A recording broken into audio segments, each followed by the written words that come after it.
Hola, bienvenidos a Sobre los Hombros, el espacio de psicología de Déjate de Historias Televisión. Hoy vamos a hablar de lo que llamamos nueva educación, que suele referirse sobre todo a los cambios metodológicos y a la influencia de la tecnología en la educación. Porque vemos tabletas en los colegios, vemos colegios que empiezan por fin a trabajar por proyectos, pero tenemos la sensación de que seguimos sin ser conscientes de lo que implica la tecnología en la nueva educación. Hablamos de que la tecnología nos acerca a la democratización de la educación. Hablamos de los MOOCs, que son cursos gratuitos por Internet en las universidades más prestigiosas del mundo, a los que podemos acceder cualquiera de nosotros y en los que apenas se pidan requisitos de entrada. Pero esto es casi lo de menos. Lo importante es que la tecnología está cambiando la realidad y con ella la educación. Y seguir educando ciudadanos del siglo XX no tiene sentido, sobre todo porque hay ciudadanos en India o en África que ya se están educando en el paradigma del siglo XXI.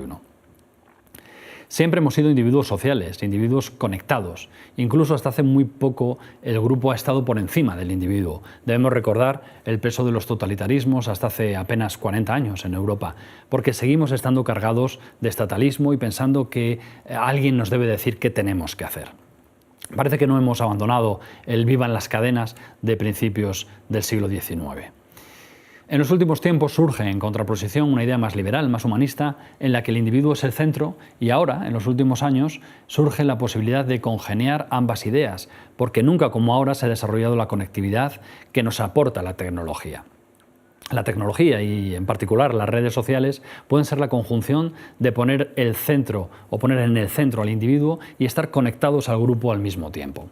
La idea es que para estar en un grupo no tengo que buscar un grupo al que pertenecer. Elijo yo a cada miembro del grupo siempre que ellos me escojan también a mí. Dejamos de ser tan gregarios para pasar a ser más protagonistas. Y esto afecta de una manera decisiva a la educación. Un cambio importante que vemos en los niños es que parecen tener una gran capacidad multitarea. Pueden estar al WhatsApp, a las redes sociales, a los podcasts o a la radio al mismo tiempo. Se están produciendo algunos cambios muy profundos. Y una pregunta lógica es si esa conectividad va a ser positiva para nuestros hijos. La pregunta es nueva, pero la respuesta es vieja. Es la misma pregunta que cuando llegó la televisión o el ordenador. Es positiva si la usas positivamente. Lo que yo creo es que no la estamos usando en toda su potencia. Por ejemplo, un estudiante puede conectar con expertos en su materia en distintos foros sociales, pero muy pocos lo hacen pese a poder hacerlo. Un profesional puede crear una red de contactos muy interesante, pero pocos lo hacen. Creo que mayoritariamente no estamos entendiendo la idea central. Las redes sociales son un lugar donde dar y un lugar donde recibir, no solo esto último. La educación no es ya solo transmisión de conocimientos, porque los conocimientos ya están en la red. La educación es más enseñar a seleccionar, a filtrar, a distinguir la información relevante de la que no lo es. Pero después de un periodo de educación, inevitablemente tradicional, en el que los niños deben adquirir competencias básicas para discernir qué es real y qué es fantasía o mentira. Este periodo de adquisición de conocimientos es imprescindible, ya que el pensamiento crítico se sustenta sobre un pensamiento previo, adquirido en un contexto de normas estrictas a las que el niño debe adherirse. Quiero decir que para tener un pensamiento crítico, lo primero es saber pensar, y para esto es necesario estudiar, memorizar y relacionar ideas y conceptos. La educación es ayudar a los alumnos a vivir en esa nueva realidad con libertad, porque uno de los grandes peligros está en el pensamiento único, en la manipulación de masas.